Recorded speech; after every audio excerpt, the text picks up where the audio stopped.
to how you manage yourself in the environment in which we are in at this present time. There is a serious anti-vaccination campaign going on. And one of the questions that you have to ask yourself is, what is the motive of it? The anti-vaccine campaign, vaccination campaign, they are using, of course, social media to propagate a lot of lies and misinformation and disinformation. And the question that you must ask, do these people have your best interests at heart? I always think of the Rotary Club, to which I think Dr. Wilkinson is a member, and they have a four-way test. They ask, is it the truth? Is it fair to all concerned? Will it build goodwill and better friendships? And will it be beneficial to all concerned? And when we read something and see something, the first thing that we must ask ourselves is it true?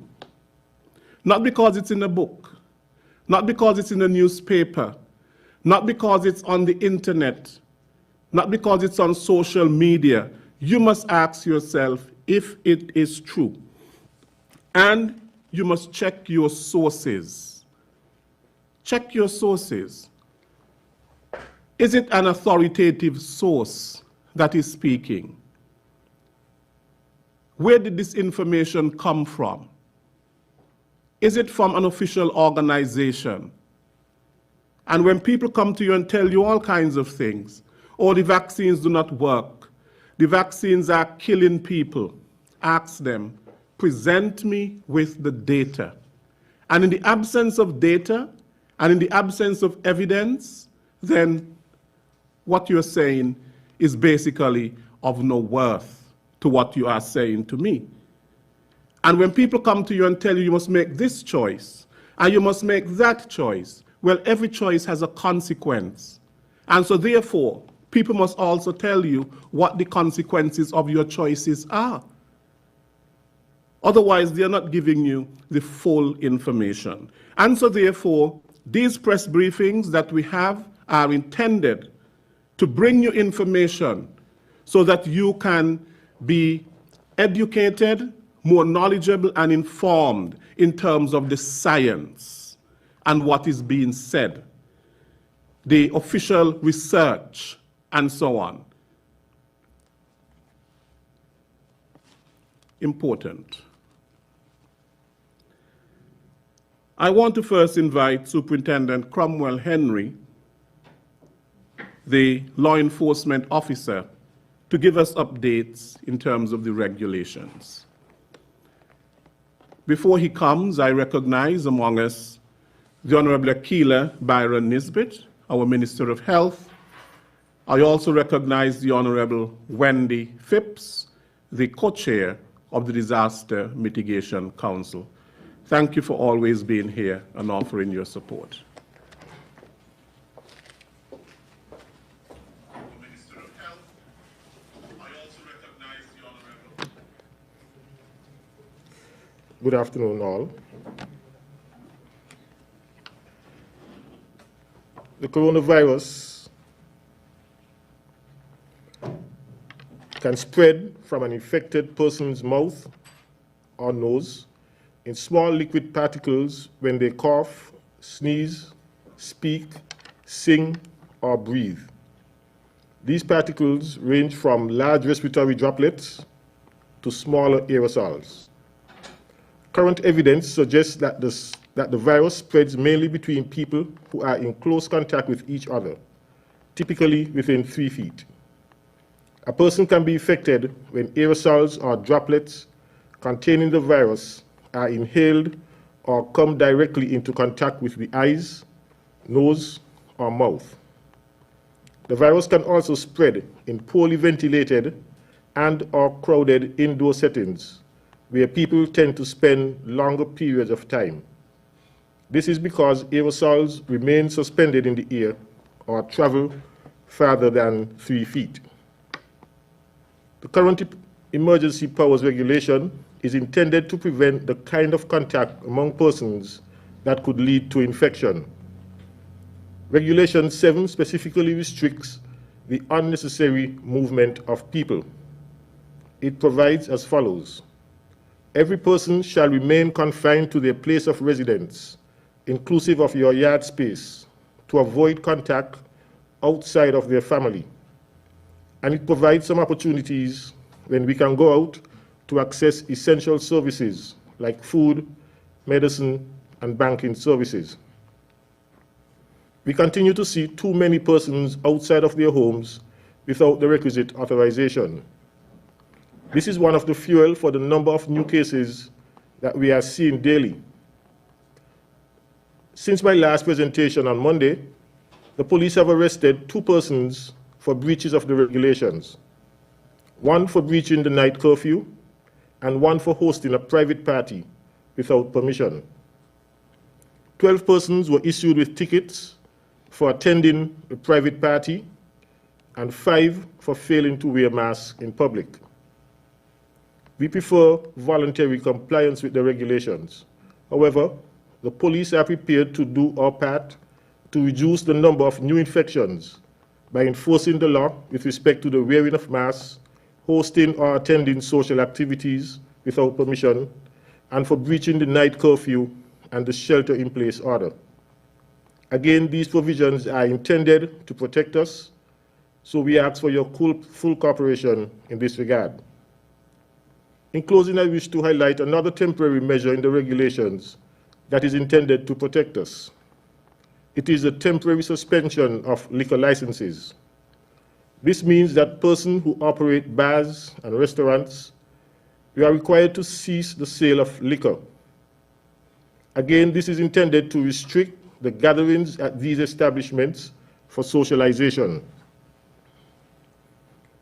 As I mentioned at the beginning of my presentation, the virus spread mainly between people who are in close contact with each other. Hence, the regulation prohibits this type of contact, and we ask for your full cooperation for our own safety. Thank you.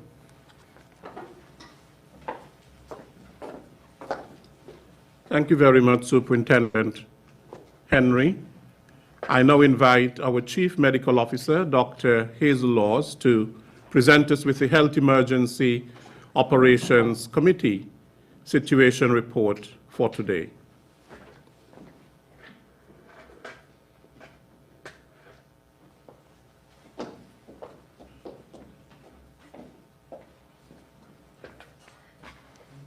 Thank you, Mr. Williams, and good afternoon to everyone. This afternoon, as per usual, it's my task to share with you the HEOC situation report for today, Wednesday, June the 23rd. We have been trying to contain this present COVID-19 outbreak. Now, we first identified this outbreak on May 19th. So over this past 4-week period, a total of 351 COVID-19 cases have been added to the Federation's tally. Over this same period, 47 persons who have been diagnosed with COVID have since recovered. So to date, we have 47 recoveries within this 4-week period. As at right now, the cadre of case managers, they are monitoring 301 active cases, 301 active cases. At present, we have 7 individuals hospitalized on our COVID ward. And these, well, we have a cumulative total of 23 hospitalizations over this 4-week period. And there are 3 COVID-related deaths so far. Now, this slide shows the number of newly diagnosed cases per day. And so today we have added 19 positive cases, yesterday 12, and you can see the numbers as outlined on the bars on the graph. This just shows that when we look at the data on the cases that we've added over this 4-week period, majority of the cases fall within the age range 20 to 49 years. However, the age range extends from childhood to persons over 60 years of age. When you disaggregate the data, the male-female ratio is almost equal. So at present, or to date, meaning over the past, from last year, March to present, we have a total, and so our COVID-19 tally stands at 396 for the Federation, 15 cases reported in Nevis, and 381 cases St. Kitts. We have a total number of 92 persons recovering between last year to present, and as I said before, 301 active cases, 7 hospitalizations, and 3 COVID-19 related deaths so far. I want to utilize this opportunity or this forum to reach out to the family, the loved ones of those who have passed. We want to extend our deepest condolences to the family and loved ones of the deceased persons at this time. With respect to the outbreak at Her Majesty's Prison in St. Kitts and Nevis, we have identified a total of 39 positive inmates. They have been isolated, they are being monitored as we speak. We will continue to provide you additional detail as information becomes available.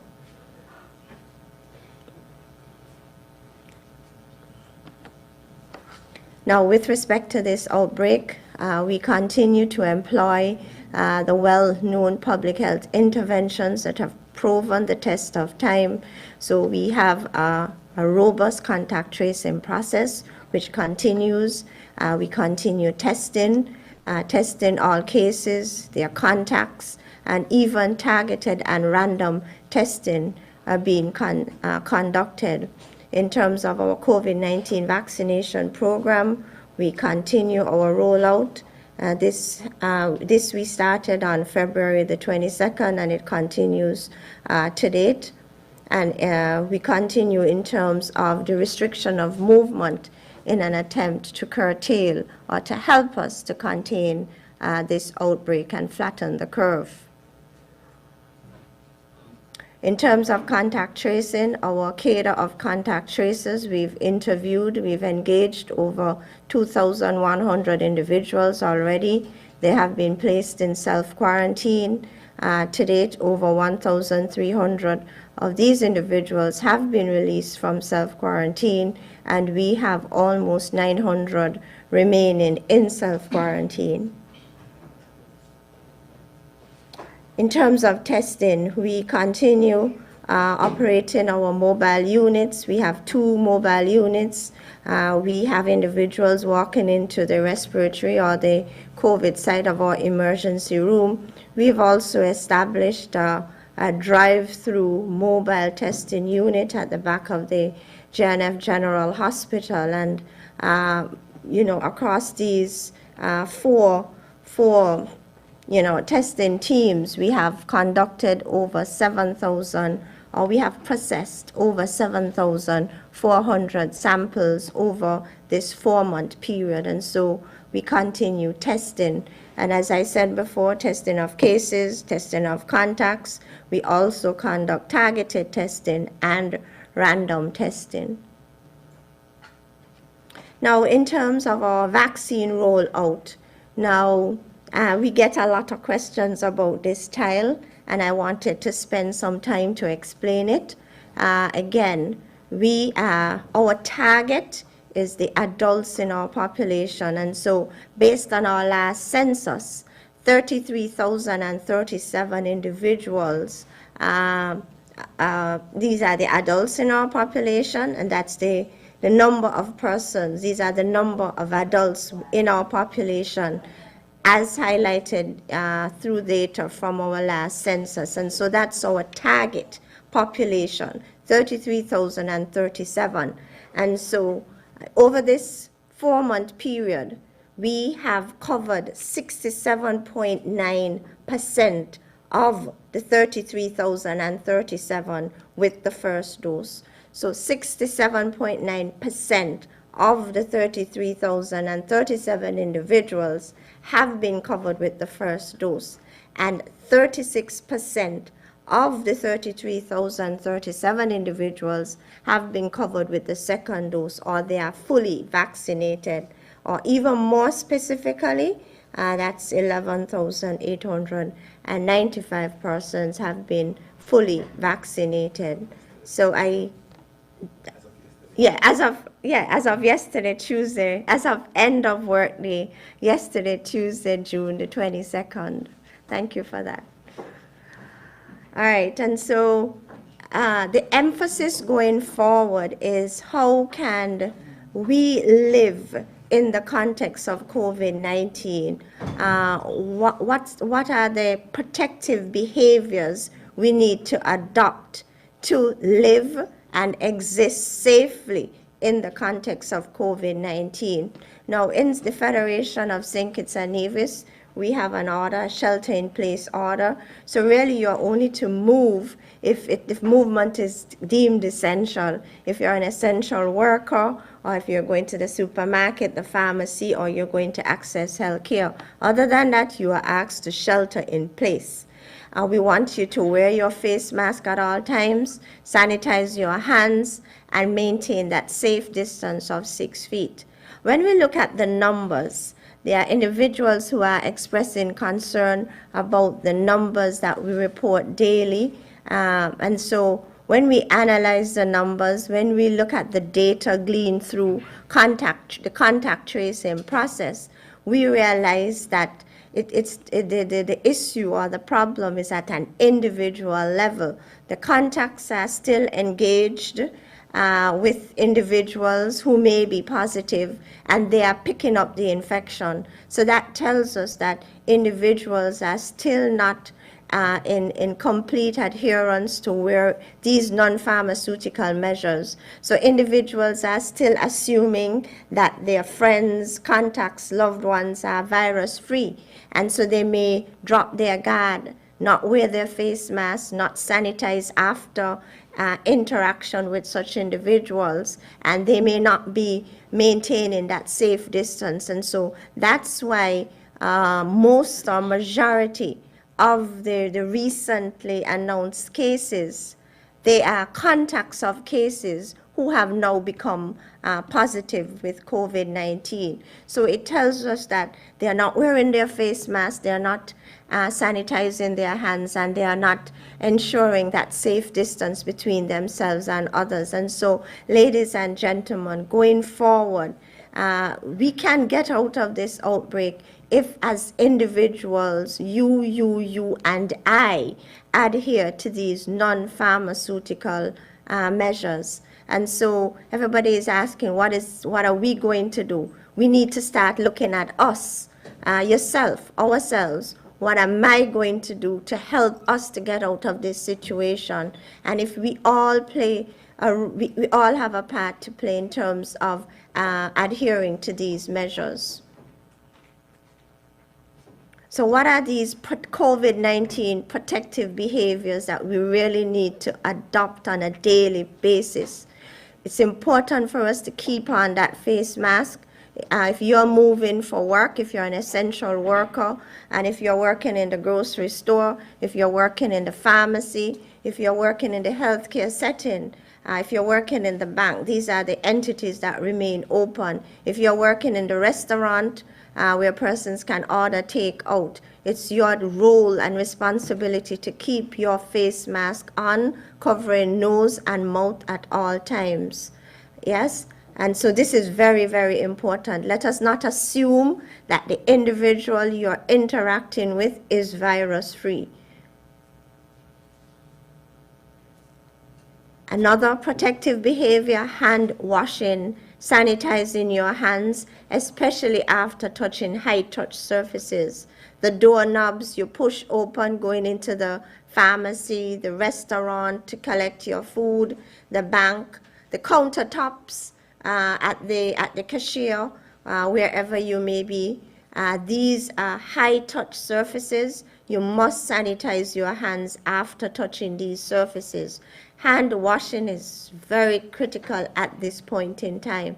And when you're going into the grocery store, there is a lady or there's a gentleman ready to sanitize your hands. But please remember, you need to sanitize your hands after you put away the trolley, after you would have, unpacked the groceries in your vehicle. And then when you get home, you need to sanitize your actual grocery items. You put them away and then wash your hands again. Very, very important, hand washing, especially at this point in time.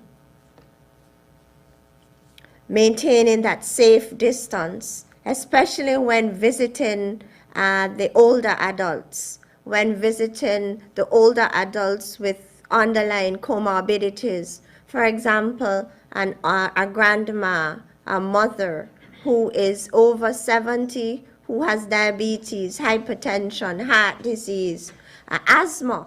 Please maintain a safe distance of 6 feet or more from these individuals. Let's not assume that they are virus-free. Let us not assume that you and I are virus-free when interacting with these individuals. Protect them by remaining that safe distance away. So you take groceries, you take food, you make sure you sanitize same before you hand over, and then you maintain your distance, and then you leave. All right, maintain a safe distance from other patrons when you go to the supermarket, to the bank, or to the pharmacy. And we maintain that safe distance when interacting with friends, relatives, and loved ones. A number of our recent cases are contacts of cases who are friends, relatives, and loved ones. So it's very, very important for us to adhere to these measures and start practicing these measures every day. And in so doing, you'll be protecting yourselves and your contacts from the virus. Remember, the vaccine is still available. We have vaccines available. The present batch expires on June 30. We want those who have come on board and have received the first dose, remember to look on your card, and if remember your second appointment, come out to get your second dose of that vaccine well ahead of the expiry date, or well ahead of June 30. Thank you.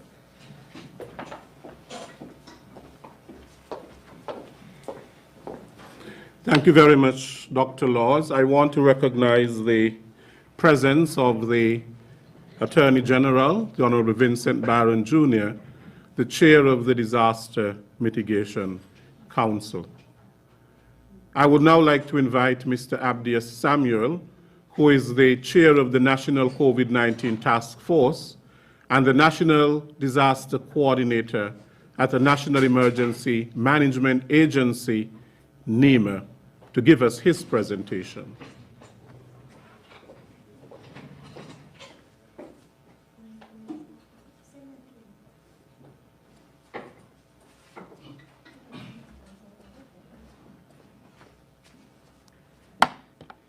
Mr. Williams, thank you, and good afternoon to everyone who is watching by various forms. Today I'm going to be reflective on what we have been doing for the past year. I'm also going to look at what we are doing as citizens, residents of this country during this crisis. I'm also going to touch on something very important, which is the misinformation that is happening, and equally so, I have to come to the defense of the team, meaning the members that sit on the National COVID-19 Task Force. As I reflect, when we first received the information in 2019 about COVID-19, the activation of the several subcommittees that make up our national disaster management framework. We began with a number of discussions with the CMO and also a key few persons within that framework. We developed a plan to respond to this particular challenge or threat that eventually would have reached our shores. Some persons that then thought that we were crazy, that's not going to happen here, it's not going to reach here. Some persons thought that we were overreacting in our preparedness measures. Eventually, the virus reached here. Many persons called wolf. The wolf reached, and we were able to deal with the wolf, hunt it, contain it, and we were able to keep a safe environment for our citizens and residents. Let us look at what we went through in 2020. On March 31st, we realized that we had to go into a lockdown. We issued travel advisories against a number of countries. On the 25th of March, the first 2 COVID cases were identified in St. Kitts and Nevis that created panic and havoc. On the 25th, we closed our borders to commercial flights. On the 31st again of March, we went into the 24 hours curfew lockdown. And from there on, we had partial curfews, and then we had to go through another 24-hour lockdown. Ladies and gentlemen, churches were closed. We saw the reopening of churches. On the 5th of June 2020, the country was guided through a safe election. 14 days after that election, that is when our tensions, our fears were allayed, because we received no outbreak from the safe hosting of elections. We said that in Suriname and many other countries, after they hosted many elections, many countries received outbreaks. St. Kitts had no outbreak. Then we got the repatriation flights. We saw the reopening of the education sector. We saw the reopening of the borders. And we were preparing you, we were coming here day by day, preparing you for what was to come once the borders open. Dr. Wilkinson said it, Dr. Laws would have been saying it, the Attorney General would have been saying it, the then Minister of Health would have been saying it. Once our borders open, it means that we are opening ourselves to the virus coming back in. We went through a long period where we had absolutely no cases. We were proud citizens. We were happy. St. Kitts was on top of the world. St. Kitts was being recognized as one of the best models. But during that period, we continue to educate you that the virus is going to come back again. We ask you to prepare. We went through the process.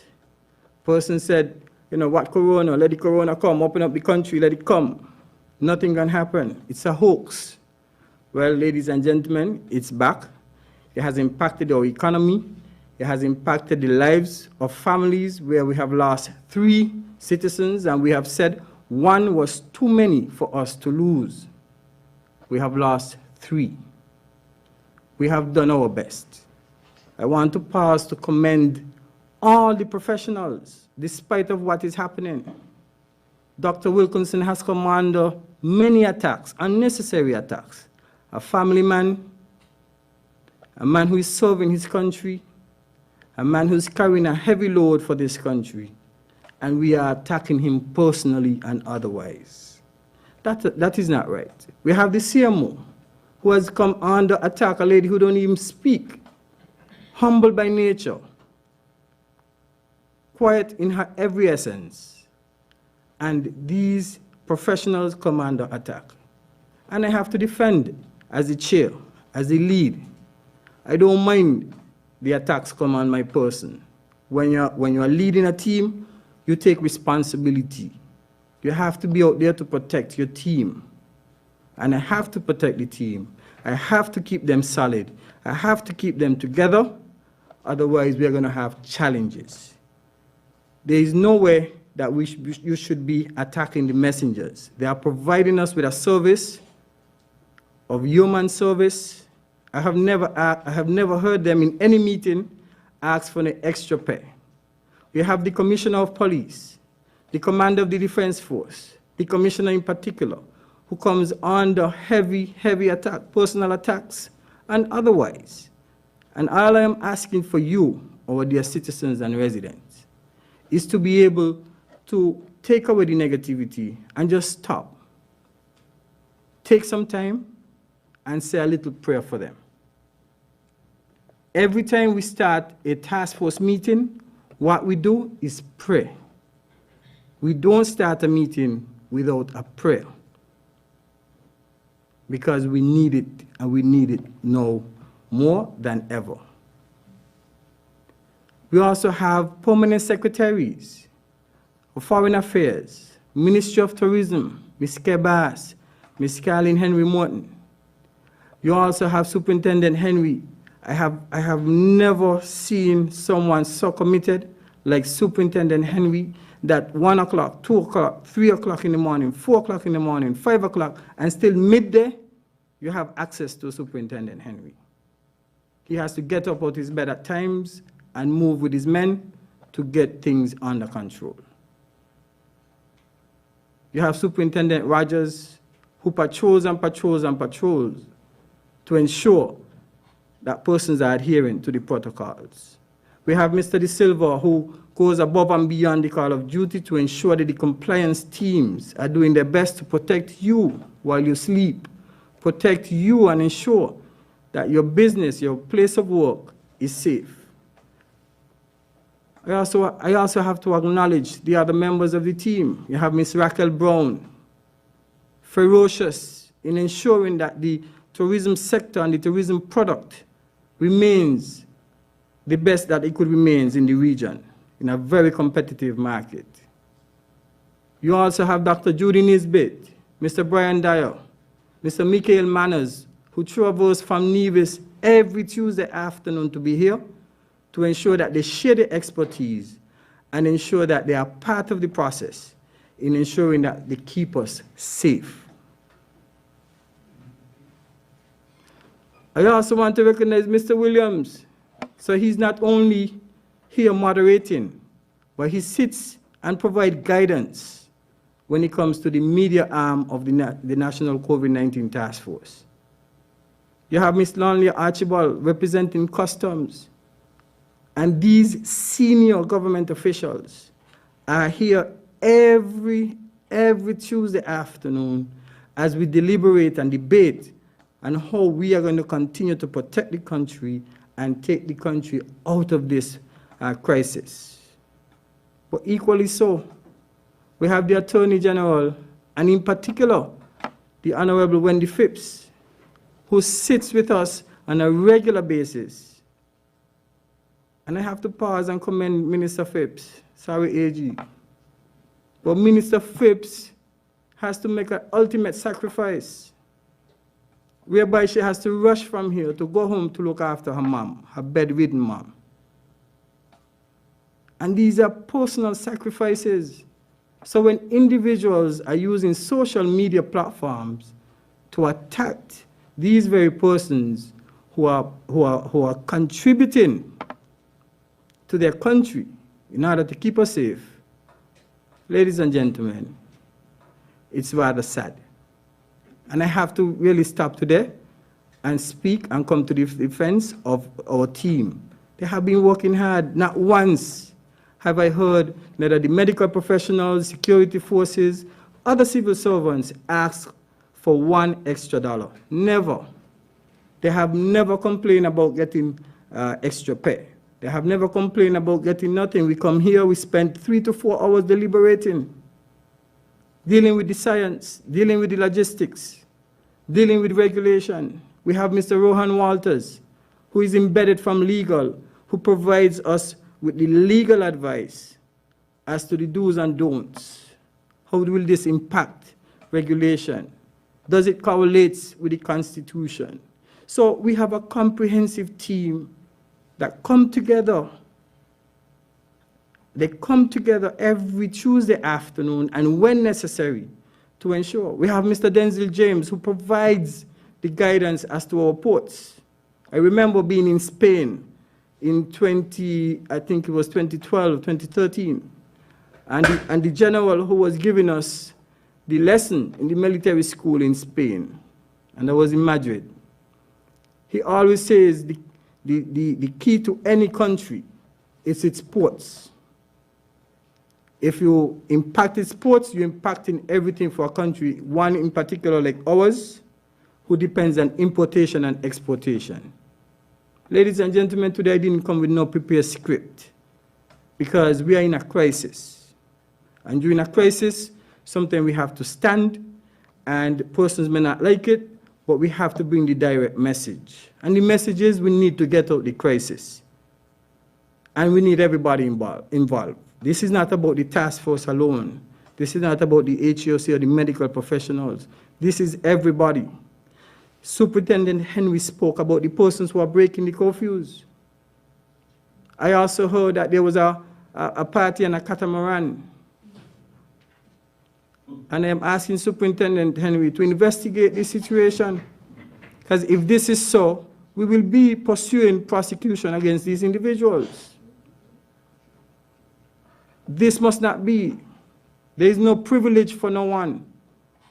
The other day when I left here to go home the other day, I was stopped 4 times by the police. Buckley's, by the stop, and Monkey Hill, by the airport, and still beyond. And guess what? I had to turn back to Nemo to collect the document for the commissioner that he asked me to. They are doing their job, so there is no special privilege. The other day I was driving behind Minister Phipps. She was stopped as well. Twice. There is no special privilege.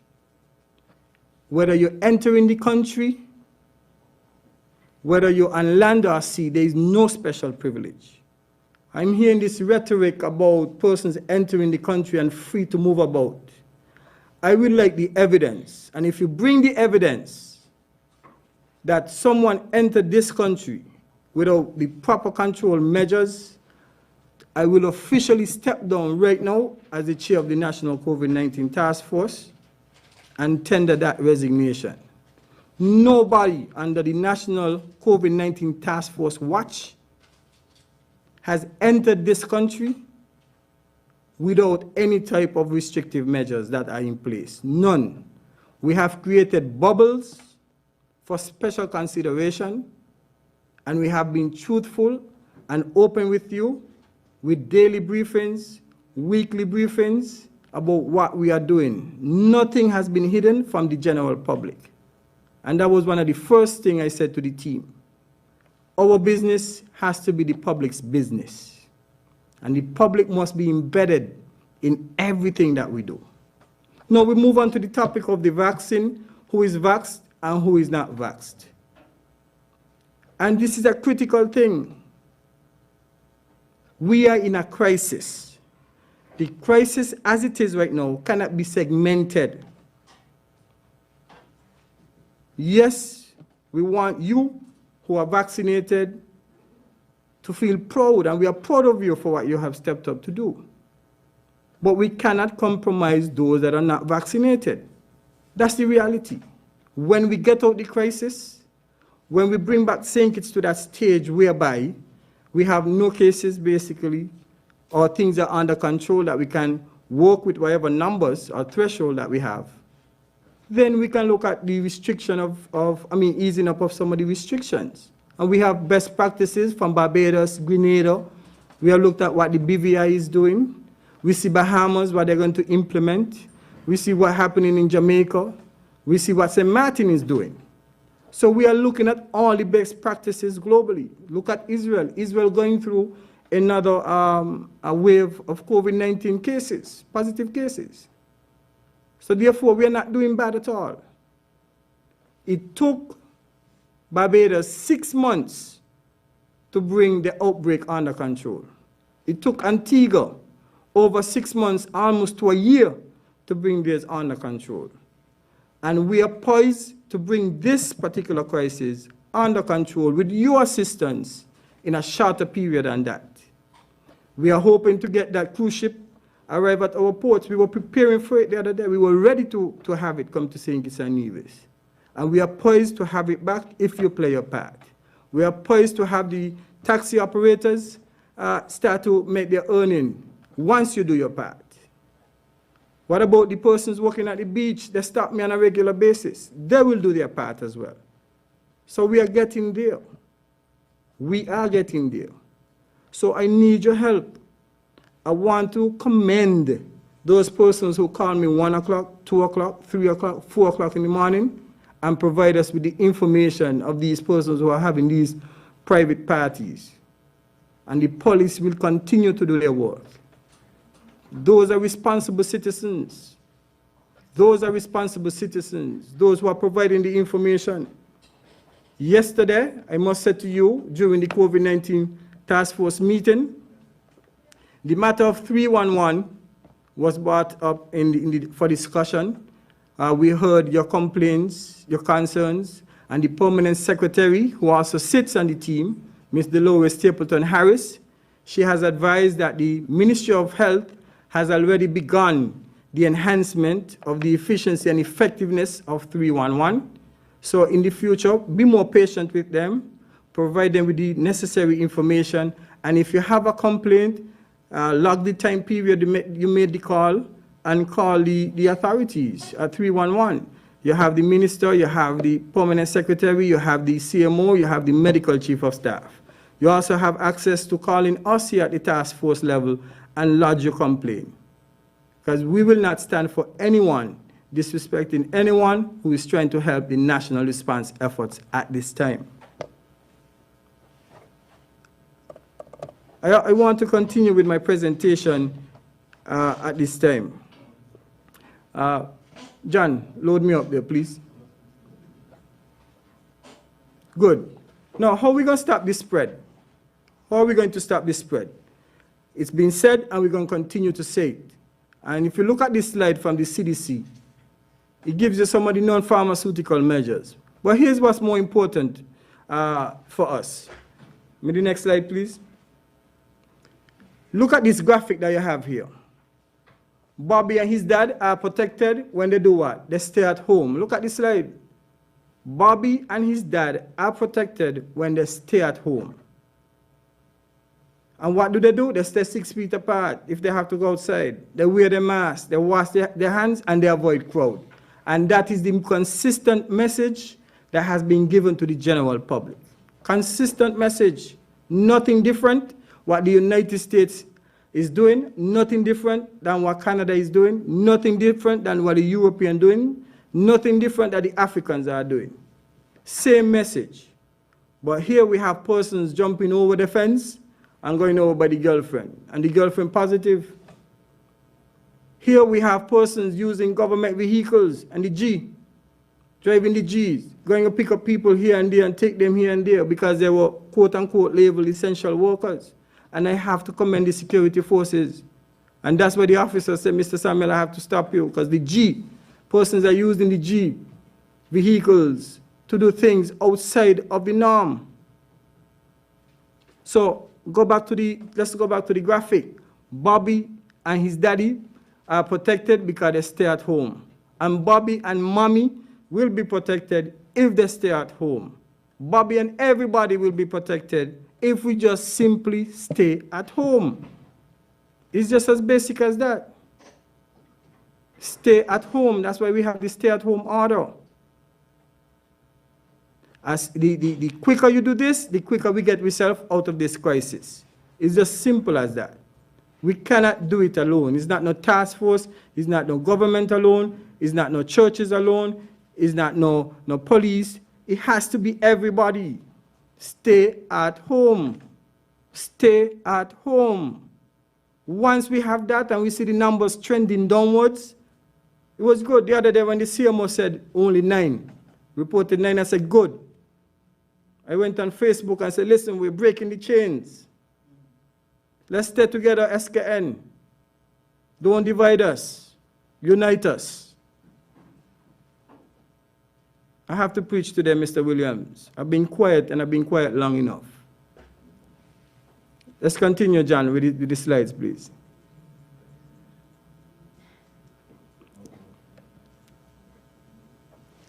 Here's where we go with the fake news.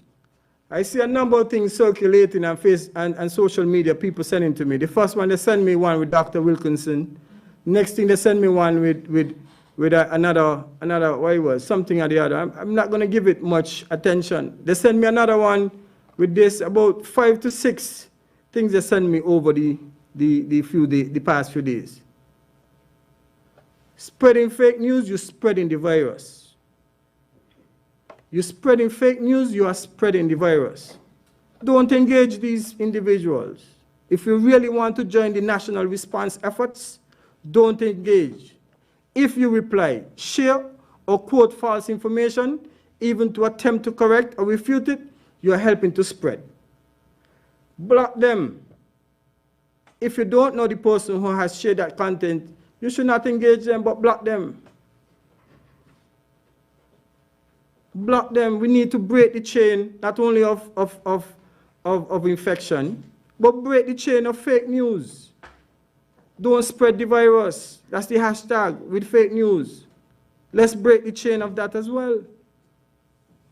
John, give me the next one. If you don't know the person and you feel comfortable doing so, you can send them a polite message telling them information is false and explaining why it might be dangerous. Seek official sources, and we have been saying that. You have SKNIS. You have media houses who are being responsible journalists, sharing the information. If we don't have the information, ask for it, and we will make sure that we provide you with that information. Because nobody under the task force, while I am the chair, will hide no information and provide no misinformation to the public. I prefer to not be there if anyone would exercise that. Our integrity, not mine alone, but our integrity means more. So no misinformation will come from our team. Next, continue, John, please. That's it for the misinformation?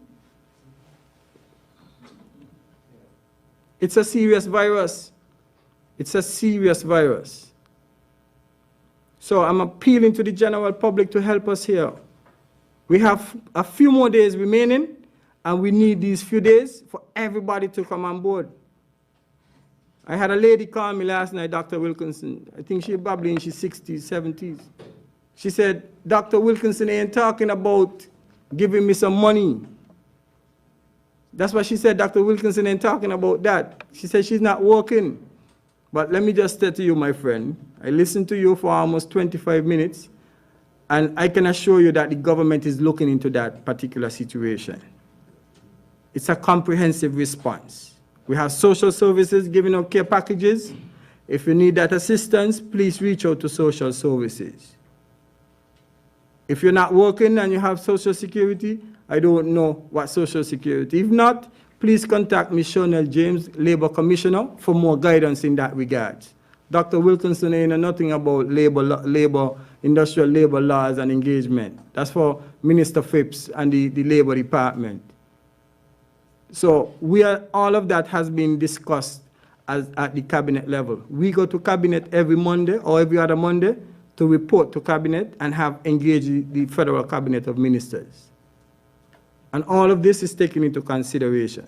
So therefore, I'm hopeful that the cabinet will come up with something soon to assist you. But no other countries I have seen have come up with no stimulus for 14 days or 7 days or 5 days.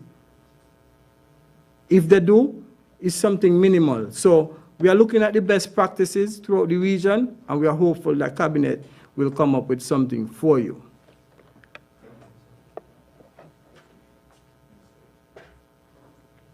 Now, we are now within the 2021 Atlantic hurricane season, and here are the names of the storm. And I'm asking individuals to continue to prepare. We have a tropical wave that is passing through the chain of islands, but is more threatening the Windward Islands as opposed to the leeward. My understanding in speaking to Mr. Elmo Boak, Senior Met Officer at the St. Kitts Met Services, who would have indicated that we may see some cloudiness and some slight showers, but the heavier showers will be experienced in the Windward Islands. Next slide, please. Dr. Wilkinson, why don't we come down now? So I won't come down now. So this is the forecast for St. Kitts and Nevis. So the synopsis of this, we have some shallow moisture and instability preceding and approaching tropical wave, which will maintain a moderate chance of showers across the region. So our seas will be 1 to 1.5 meters or 3 to 5 feet, and we should have winds gusting at approximately 12 to 18 miles per hour. So dear citizens and residents, I think I have reached out to you. The team, the National COVID-19 Task Force, would continue to serve the voices of every single sector of our society. We are not here neither for the rich nor for the poor. We are here for everyone. And we are here for the voices of everyone. If you don't agree with the messenger, just don't listen to the message. But understand that when we went to school and you don't listen to teacher, and it's time for exams and you fail, well, I know Miss Jacobs again, once you fail, Miss Jacobs used to give us our lashes. Or if we do anything, Miss Jacobs, you remember the lashes you used to give us once Mr. White sent us down to the office. So if you don't pay attention, you don't want to listen to the messenger, it doesn't mean that you have to go all over and attack. So if it is that coming out to the aid and to the assistance of my colleagues means that you are going to attack me as I finish here right now, so be it. If you want to make me your target, so be it. But all I am asking for the general public is to support what is being done. Bring your advice. We welcome the all of society approach. So all I am asking you to come on board and support. We welcome everyone. Don't go around and target the people. It's not right. Mr. Williams have been targeted. All other members have been targeted. Superintendent Henry, for doing his job, has been targeted. It's not right. We are in a crisis. Let us get St. Kitts out of this crisis.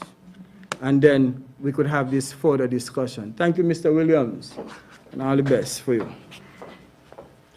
Thank you, Mr. Samuel. You didn't have to mention me being targeted because I'm not easily distracted. But in media, there are two terms, misinformation and disinformation. While they have similarities, they are not the same thing. And misinformation is simply wrong information. Disinformation, on the other hand, is not just wrong information, erroneous information, but it's deliberately done with a malicious intent. So when Mr. Samuel said misinformation, what we are seeing more of is disinformation, because misinformation, somebody can be sincere with misinformation. It's just wrong information. But disinformation is pernicious. It is malicious. It is vicious. Intended to mislead, intended to create confusion, intended to create mayhem within the society. And surprisingly, some of the influencers in our society are involved in this. I need not name them because I think you know who they are. telling people you have the choice to take the vaccine or not. But you're not telling them the consequences of their choices. If you take it, there's a consequence. And if you don't take it, there's a consequence. Educate the people. We will always have people who are propagating fake news. That's one thing. But what is even more alarming is to have people believing it. We should be able to spot fake news from a distance away as an educated populace. We should be able to detect crap from the minute that we see it. But amazingly, we run with things. I know that we are more intelligent than that. I know we are more educated than that. I know that we are more literate than that. It's not about emotion. Reason must be given the fairest play. And in a number of these things, reason is not given the fairest play. Ulterior motives are at work.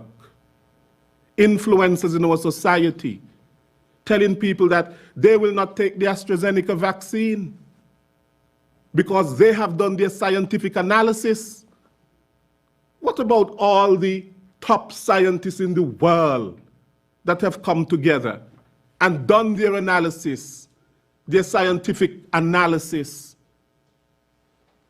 and have not just made this analysis based on one person, but a collection of scientists, world scientists, working on vaccines and vaccines science, and have come up with these things. And one person says, I have done my analysis. I will not take the AstraZeneca vaccine, but yet they have not provided you with that analysis.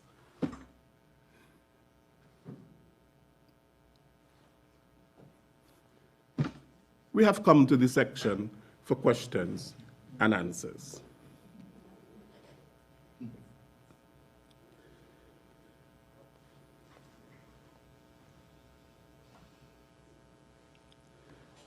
I will first ask these questions from WinFM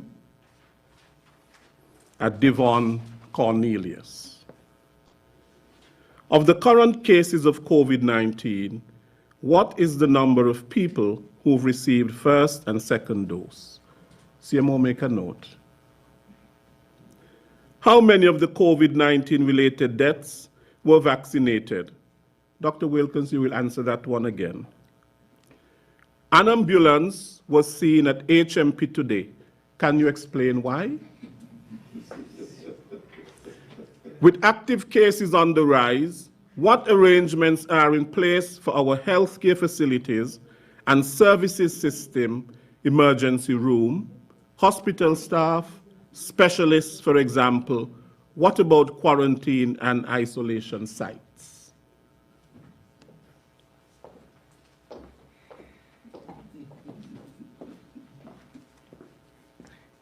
Thank you very much, Lesroy. I would attempt to answer some of those questions and leave some of the others for the CMO. As regard to the vaccination status of the deceased, first of all, I want to again extend my deepest condolences to the family members and the friends and even the community from where the deceased came from. And to say, as I said before, that we would not be discussing the specifics of the deceased at this point in time. I understand that the country at some point in time would like more information as regards to the vaccination status, etc., of these persons, and in time we will provide that demographic and other detailed information. But with 3 cases and 3 recent deaths, so I don't even think that they have been buried as yet. I believe that we need to give the family a time to mourn. And so I will not be responding to any specific questions as it relates to the 3 persons who passed away. I can tell you that I was in touch with some of these families. I know that they're going through quite a lot, and it would be very insensitive for us to be discussing those cases at this point in time. I want to say, however, how proud I am of the people of the Federation of St. Kitts and Nevis, because I've said right here before, given the facts, in a crisis, our people will do the right thing. And to date, that is as of this afternoon, we have 22,497 persons who have come forward and taken their first dose, bringing the percentage of the adult population who got 1 shot to 68.1%. And what this is telling us is that the adults in the room, they are listening and they are responding. And I'm pretty certain that if there was a vaccine that was available for persons below the age of 18, the children would have responded also. And so the people of the Federation of St. Kitts and Nevis deserve a round of applause. Also, to date, 12,285 persons are fully vaccinated, bringing the adults who are fully vaccinated to 37.2% of the population. And again, that is significant. And so what I want to ask the media houses to do is to help us to continue to push the message so that persons can understand that this is their best shot at fighting the virus. What's the...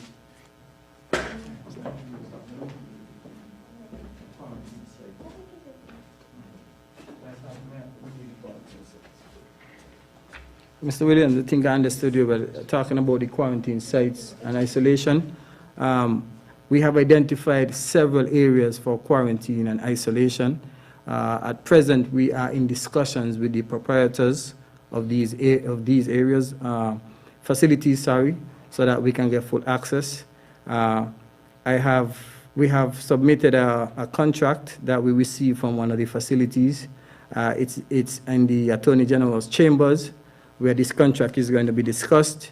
And then hopefully by Monday, we are hoping to have access to this facility so that it could be used for isolating all those positive cases who are at home, and in particular those who are misbehaving and not staying in.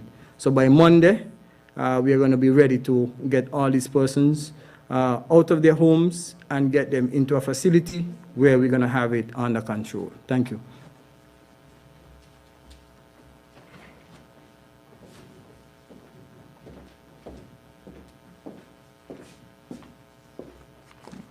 I think I did not answer the question with the ambulance at the prison. The ambulance goes out all the time to many different places. The entire country is aware that there is an outbreak in the prison, and we've been going there doing serial testing and monitoring patients. And so it should be no surprise to see the ambulance around town.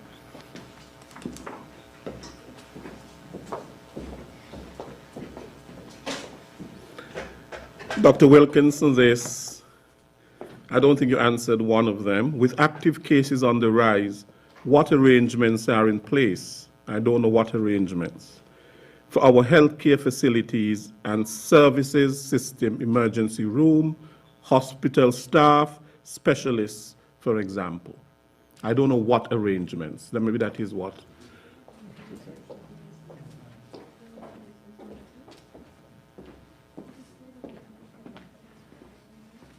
I don't know exactly what the person is looking for, but we've said before that we have put things in place from the very onset.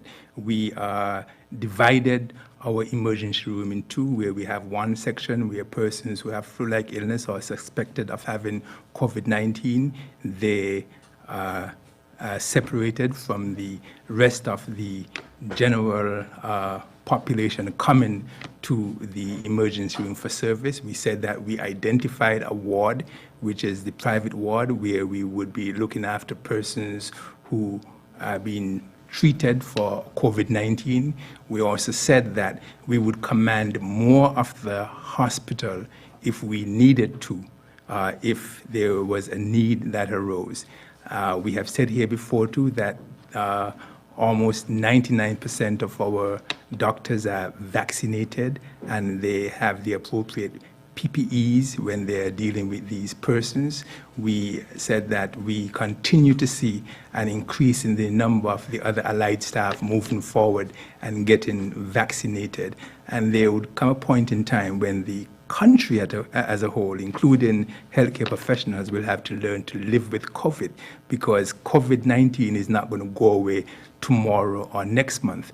And so living with COVID doesn't necessarily mean zero COVID, but making sure that we have the things in place to protect ourselves so that we can decrease our risk of getting infected. And so that is what we are doing, and we'll be moving forward with this. And this is how the country is going to open up also, making sure that every person adopt the COVID-19 appropriate behavior, and every person who should be vaccinated get vaccinated so we can move forward. I also want to address something that has been causing some misunderstanding. We said that you can go to reputable sites to get information. And so if you log on to any reputable site, you will see that after the first shot of the AstraZeneca vaccine, you have about a 76% effectiveness against severe disease and hospitalization. After the second shot, when you're fully vaccinated, you have about an 84% effectiveness against severe disease and hospitalization, and also 100% in terms of your risk of dying from COVID-19. And this is what was shown when the clinical trials were done. Being fully vaccinated, though, doesn't mean that you can walk in front of a bus and not die because you're fully vaccinated and because they say that you have 100% protection against death. You also have to understand, too, that you can be fully vaccinated and get COVID, because we have said that, although your symptoms might be mild, but you may have asthma and you can develop status asthmaticus and still die, even though you were fully vaccinated. You can be fully vaccinated and get a mild case of COVID. You can also get a myocardial infarction or a heart attack if you had coronary artery disease, and you can die although you are fully vaccinated. You can be fully vaccinated and get a mild case of COVID. If you have diabetes and hypertension and uncontrolled hypertension, you could get a massive stroke and you can die. And so being fully vaccinated does not give you immunity over death. And so that is the point that people need to understand. But being fully vaccinated gives you the best fighting chance, because it can significantly decrease your risk from getting severe disease, from being hospitalized. And if you have no other comorbidities, it is your best chance of staying alive.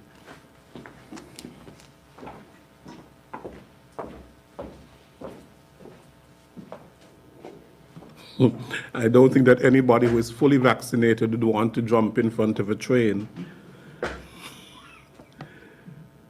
These two questions: a person who has recovered from COVID-19 and who hasn't been vaccinated, how long do they have to wait before they can be vaccinated? A person who has recovered from COVID-19 and who hasn't been vaccinated, how long do they have to wait? And the other part is there some level of natural immunity achieved once one recovers from COVID? And if so, is there any plan to add those numbers to the fully vaccinated number in order to move us closer to herd immunity?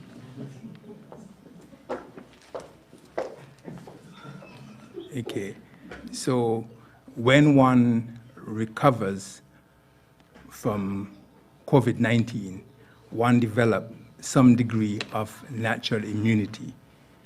But when these persons are followed over time, it is shown that the antibody response decreases significantly after 90 days. And after 90 days, if you are exposed, you can get reinfected again. Because of that, everyone who should be vaccinated, they're encouraged to be vaccinated, even if you got COVID. Now, the question is, when do you vaccinate persons after they have recovered? Once they have had their negative test and they have recovered, you actually can start the vaccination process, or you can wait as long as 90 days, since up to that point in time, they should be able to mount a significant response if they came into some contact with someone who had COVID-19 and got reinfected again. Now, as it relates to whether or not these persons can be counted as we move towards herd immunity, I don't think that we'll be able to count them, but they will actually add to some of the degree of protection. But the direct figures that we'll have as it relates to herd immunity are those through vaccination. But again, we have to understand that science is based on experiments, facts, reasoning, and sometimes it changes as you move along. And what I want to do is to move away from just speaking about herd immunity, because there are a lot of persons who seem to think that it's a threshold that we reach and then we go back to normal. And that's why I keep talking about a significant proportion of the population being vaccinated. And so even if we get to 70% of the population, for example, we know that 70% of our populations, they are adults. But if in time we got a vaccine here for children, we'll continue to vaccinate, because we need to continue vaccinating such that we get as many persons protected. And so don't look at this 70% as if we reach that and we throw up our arms and we celebrate Herd Immunity Day and we go back to normal. It's a continual process, and we need to continue making sure that we educate our persons, we continue to adapt the COVID-19 appropriate behavior, and we make sure that everyone who should be vaccinated. It's not just getting to 70% and stopping.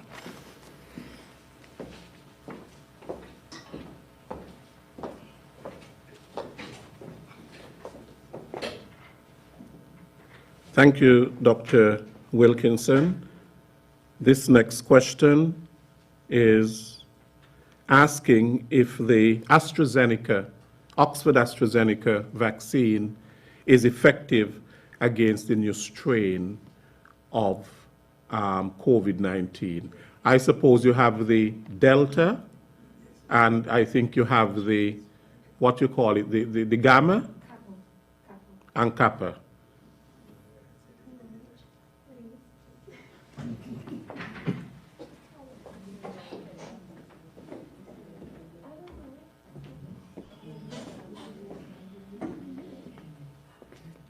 There is actually a report that came out on June 16th indicating that the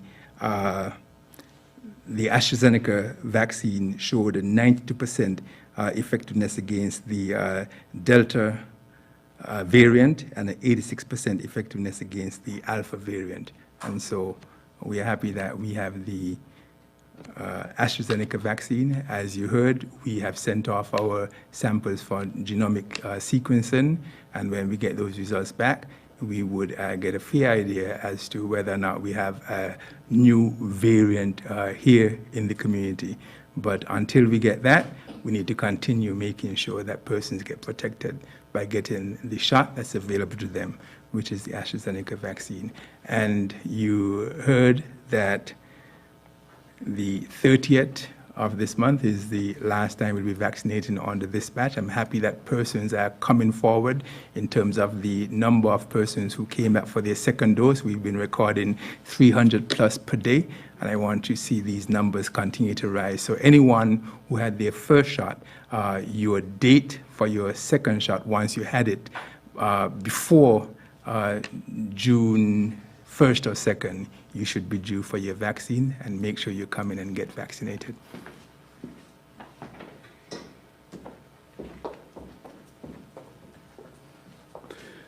There is something going around saying that there are two types of vaccine being administered in St. Kitts. What I mean, two types, the Oxford AstraZeneca, but there's one that is approved and one that is not approved.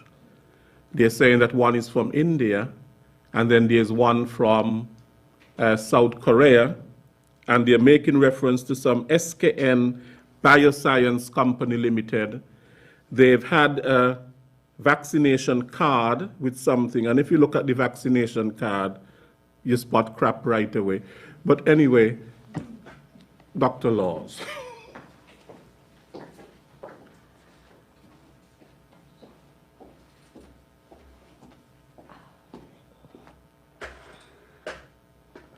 Very good question, Mr. Williams, but I want to, respond in saying that both are approved by the World Health Organization. And so the AstraZeneca Oxford vaccine produced by the Serum Institute of India has been approved by the World Health Organization, and so is the AstraZeneca Oxford vaccine produced by SK Bioscience, South Korea. Actually, the batch we received from SK Bioscience, South Korea, was actually accessed through the COVAX facility, which is the global facility through which countries, territories can access COVID-19 vaccines. So it was sent through us through the most official route. And so, yes, both batches of vaccine have been officially approved by the World Health Organization through its emergency use listing procedure.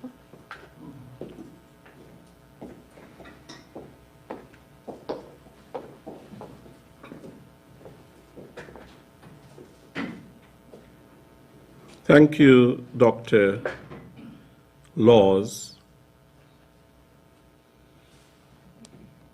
This next question,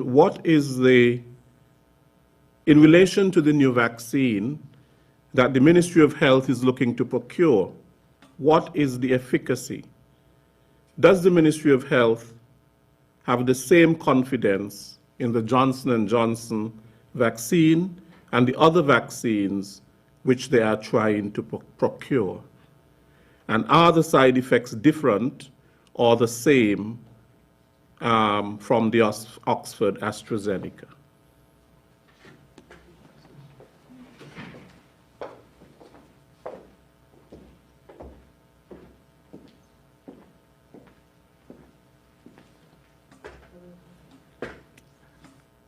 One of the things that I like to do is to stay focused. And we are using the Oxford AstraZeneca vaccine, and we are hoping to secure other doses of Oxford AstraZeneca vaccine so that we can continue our immunization program. And so the persons who, for example, today, yesterday, last week, who were coming forward for their first shot, we will try and secure other vaccines, Oxford AstraZeneca, so that you can get your second shot. And so the efficacy, all the information we gave you about the first and the second batch, it applies to the batches that we will be getting.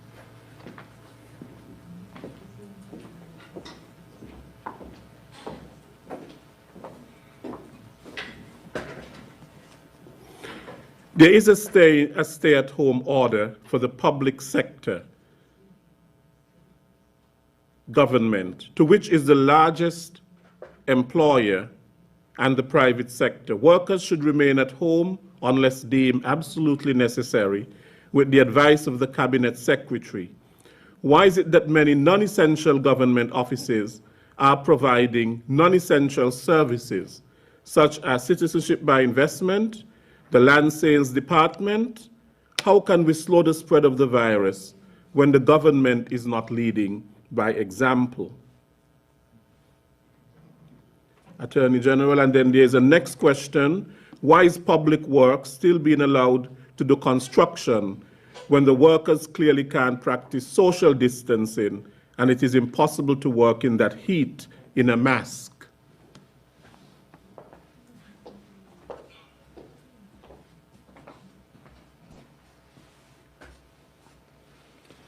Thank you very much, Mr. Williams, and good afternoon to all our citizens who are following us at this briefing. The regulations that have been issued since last year under the Emergency Powers Act indicate that government officers should remain at home where they can work from home, but in certain circumstances, the Cabinet Secretary can authorize that certain offices could function as it is. And this is done because government still has to provide critical services to our society. Clearly, people's salaries have to be paid. Clearly, there are other support services that could be deemed essential for the running of our society, our economy. Just today, I was approached to find out if the STEP office has been closed because a number of our citizens require that they need to get some form of compensation to the STEP services. And so there are critical and important services to be done. As far as the CIU is concerned, there are people around the world who constantly communicate with the CIU to be able to keep a very important sector of our economy and revenue had by government to continue.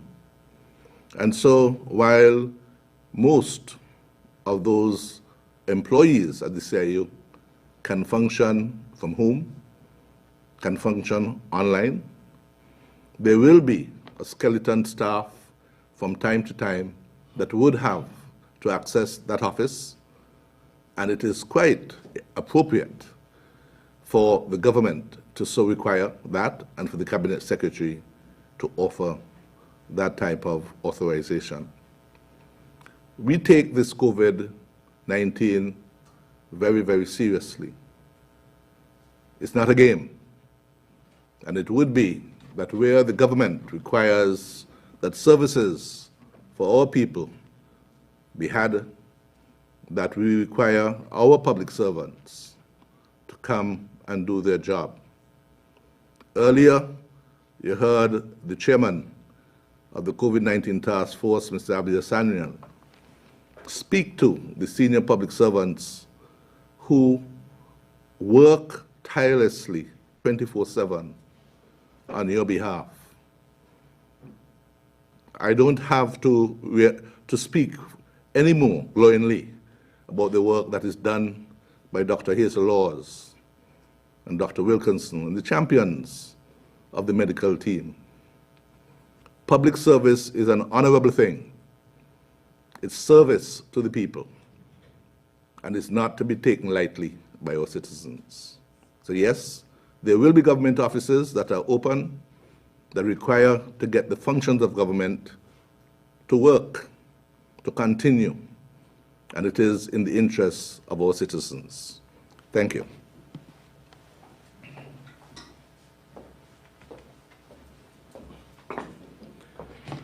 What is the data based on vaccination versus infection, and perhaps raw data or percentages can be given based on the data?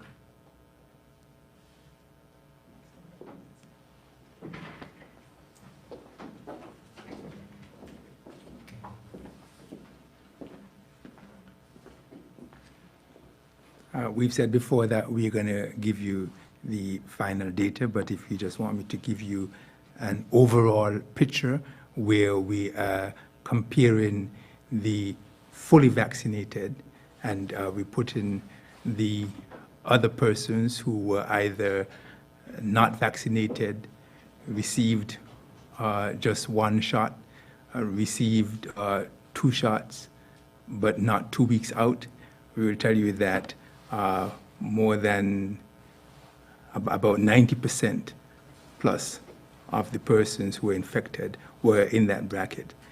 and it's only a very small percentage, I think about 5 or 6 or 7%, who might have received 2 shots but had no symptoms at all.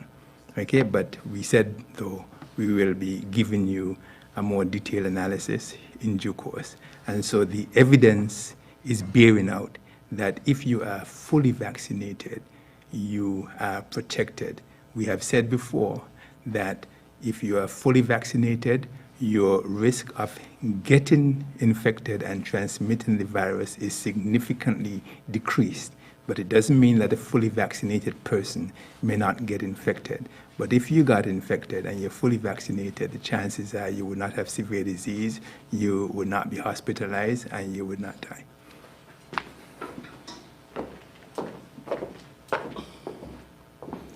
This question is for Dr. Laws. Why are we not showing the pending number of tests?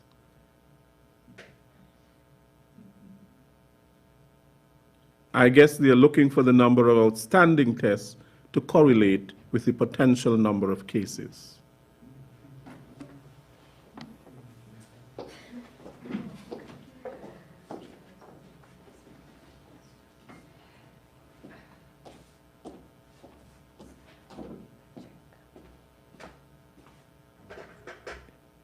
Very good question, Mr. Williams. We are in the middle of an outbreak. We are testing at 1, 2. We have 2 mobile units.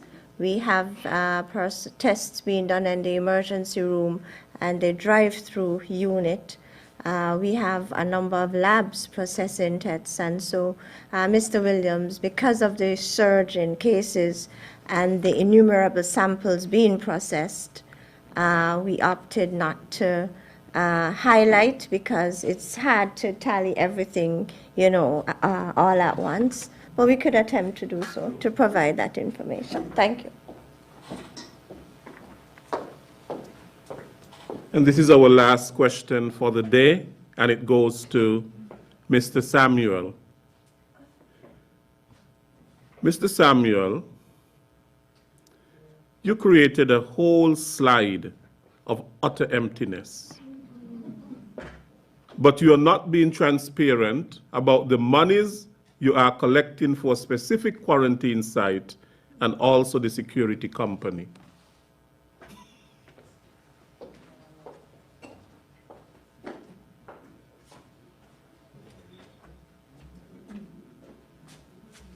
Mr. Williams, I want to thank that individual for paying attention to what I said and being able to bring this to our attention. First and foremost, Mr. Williams would have gave a clear definition of misinformation and disinformation.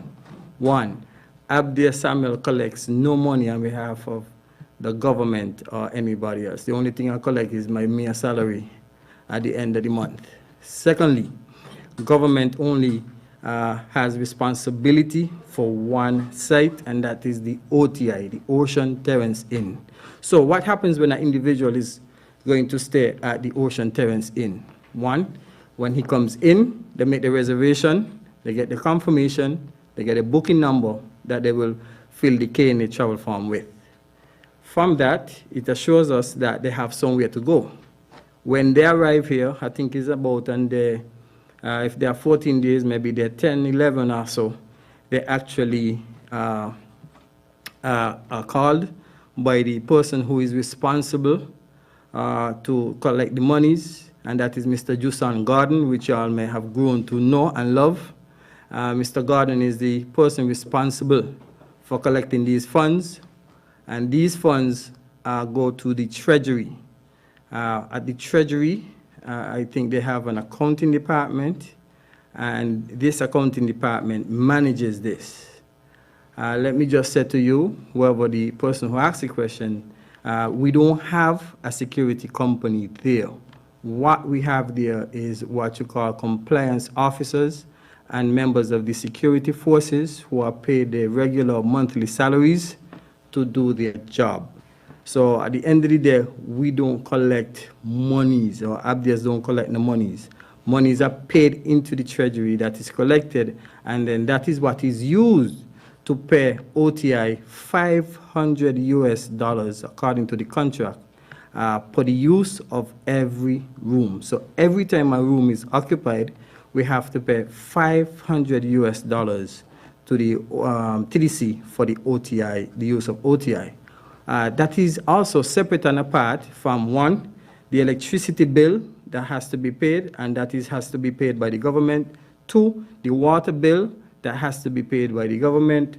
Three, internet bill that has to be paid by the government. Four, the cable bill that has to be paid by the government. So for your information, I have just given you a clear outline. And if you want any further breakdown, you can visit the audit department at the Treasury, who will provide you with any further information, because I myself don't know how much is collected, whether 9 days, 14 days. All I know, monies are collected, and government has to add to what is collected to continue to pay the maintenance and everything else. For example, every time a cleaner cleans, we have to find money to clean that. Every time a positive case is moved, we have to hire a specialist to come in and clean those rooms. We also have to look at the linens. All of that is part of the responsibility of the government according to the contract that is there from TDC. So there you have it. That is how the TDC, the OTI, which is controlled by government, is managed. Oh, by the way, the others are collected by the hotels. For example, if you're going to go stay at Koi, you have to make the reservation with Koi. If you're staying at Marriott, you make a reservation with Marriott. If you're staying at Park Hyatt, you make a reservation with Park Hyatt. Four Seasons and everybody else. You have to make reservation with them. We don't see anything. We don't collect any monies or know what monies they collect. We don't impose on them what money they should charge for the quarantine period. So that is done by the hotels themselves. What we try to do, I can tell you, is try to influence them to give us local rates for nationals, because even me, if I have to travel, government is not going to pay for my quarantine. I have to pay my own quarantine. So I would like to be able to afford it. So we have been negotiating with the hoteliers, and I want to, at this time, thank Koi Hotel for actually taking all the persons that would have been staying at OTI. They are now honoring all the reservations at Koi. So thank to Ms. Mara Gums and the team at Koi for assisting us. I also want to thank Royal Sinkits for supporting us as well. So with that said, that is how the process works. Thank you. I will now invite the Honorable Kayla Byron Nisbet, Minister of Health, to make some remarks.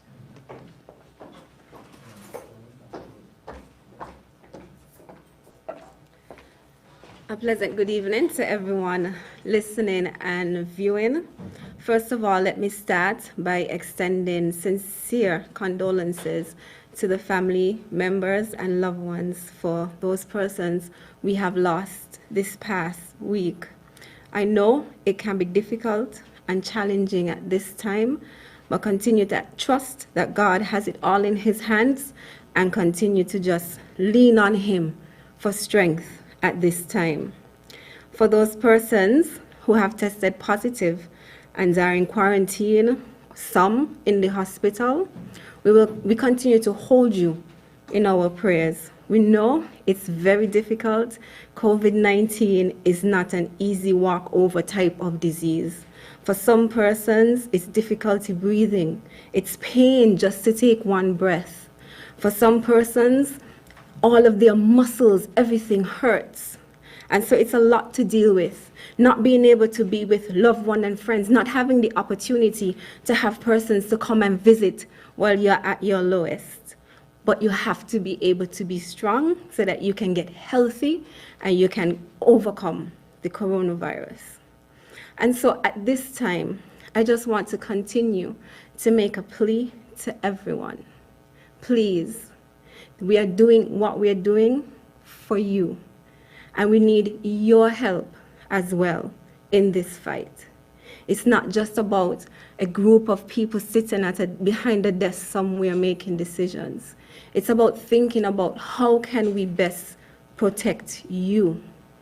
Our staff in the Ministry of Health continues to work extremely hard with contact tracing, with testing.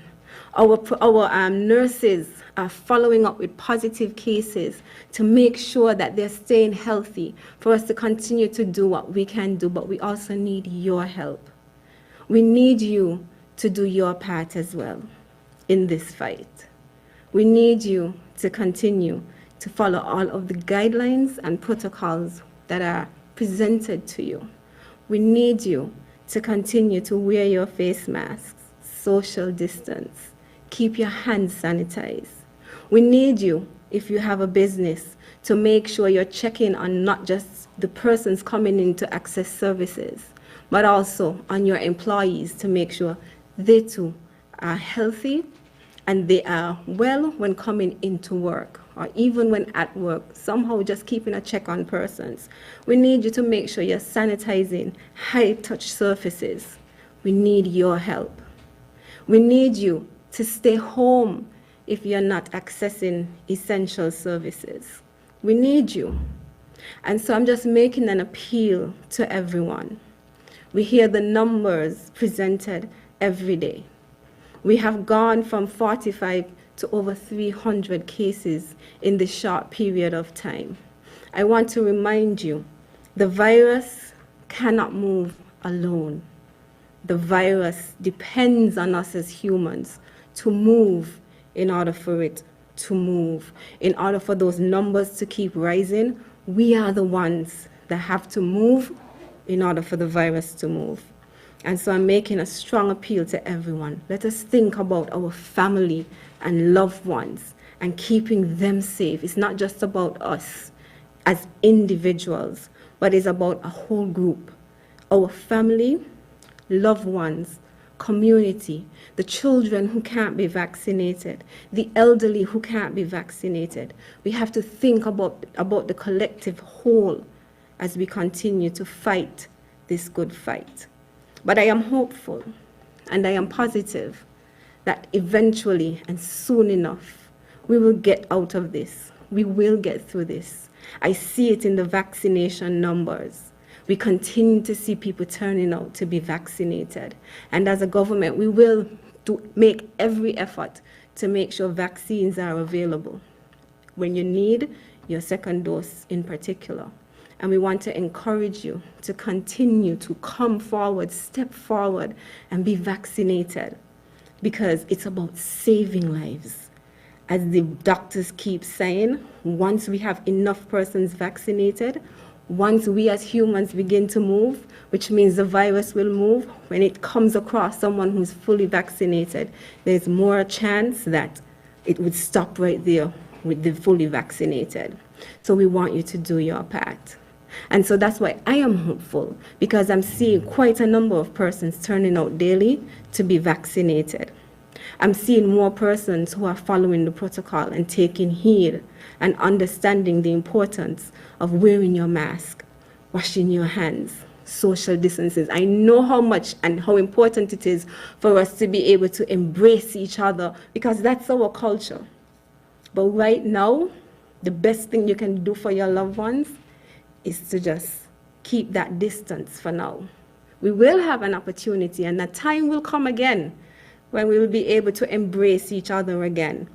But right now is not the time for that, because right now we're just trying to be able to keep everyone safe. And it's all of us continuing to work together is how we will get it done.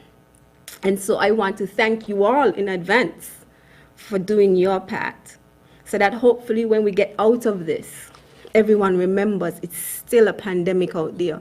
The entire world is still in a pandemic. And so we have to keep all of our guards up. We have to remember to follow these protocols. We are hoping and praying for changed behavior once we get out of the crisis that we are in now.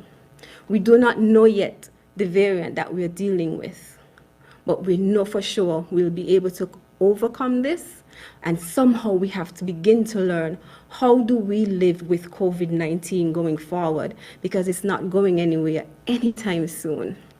And so keep in the back of your minds that even though we are going through this right now, there is a way for us to get back to normal, and there is a way for us, even if we have another outbreak, to remain as normal as we possibly can. And that is through 1, vaccination, 2, wearing our face mask, 3, keeping our hands clean, even if you have to walk with a small soap and a small bottle of water in your bags or on you wherever you go, and 4, social distancing. And so I just came here just to bring it all back into focus, because I want everybody to remember what we're doing here. We are all in a fight to keep COVID at bay, to get our curve back down to where we once was. But we need everyone to be willing to be a part of that fight. I can say that for the workers within health who are going nonstop. Some of them, our testers in particular, they're up at 4 a.m. at mornings, and sometimes they don't get done until 9 and 10 at night, all in an effort to make sure that we identify those positive cases and keep those positive cases from re-entering the community and spreading COVID-19. So we're doing what we can do. We're doing all we can do with the resources that we have. And so we just need you now to help us on this fight. And so I'm thanking you in advance for taking up that charge and working along with us. And to everyone out there who continues to play a role in trying to influence 1, 2, 3 persons, thank you in your efforts as well, because it is noticed and it is appreciated. And so that's why I just came back, just to remind us and to refocus everyone again. This is a fight against COVID-19. This is a fight the entire country have to take on against COVID-19. So let's continue to do it together. Let's continue to follow the regulations that are laid out before us. Don't give the police a hard time. Cromwell don't like it when health call him all types of hours asking him to collect someone because they've broken quarantine. It's difficult sometimes. And so we just need your help. And we're asking for that. And we will be able to get through it together as long as we all understand that our fight right now is against COVID-19, nothing else. It's St. Kitts and Nevis, all of us, against COVID-19. So everyone have a blessed night, and please remember and keep that in mind as we continue to fight that good fight against COVID-19. Thank you. Thank you, Honorable Minister. I think we needed those inspirational and motivational words that you just delivered, especially at this present time in the outbreak, the crisis that we are in. That brings us to the end of this press briefing for today. I want to thank all the persons who submitted their questions and who have continued to show a keen interest in these press briefings so that they can be updated with information and know how to manage their lives in the midst of the COVID-19 pandemic. I want to thank Mrs. Christmas Jacobs for her continued service of sign language. I thank our Superintendent of Police, the Cromwell Henry, the law enforcement man. We thank our Chief Medical Officer. We thank Dr. Cameron Wilkinson. We thank our Minister of Health, the Honorable Akila Byron Nisbet. We thank the Honorable Wendy Phipps, the co-chair of the Disaster Mitigation Council, the Honorable Vincent Byron Jr., the chair of the Disaster Mitigation Council.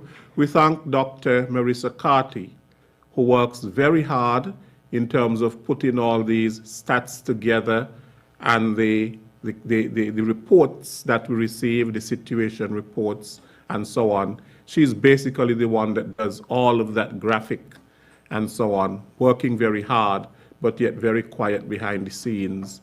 We thank her. We thank ZIZ, AJ, and John James, and all who work at ZIZ, and the entire media, Win FM, Freedom FM. We thank Von Radio. We thank all the media houses in the Federation, all the newspapers, the Labour spokesman, the Democrat. We thank all the media because we need your support in this bio-warfare, in this fight that we're in against the COVID-19 pandemic. We want to reduce the misinformation and the disinformation, and you have to help us. You, the media, have to help us in doing that. So thank you very much. We will be back here at some other point. Until then, take good care. And as Jamdown would say, remember to wash all your hands and do not cough in nobody's face. Take good care. I am Lesroy Williams.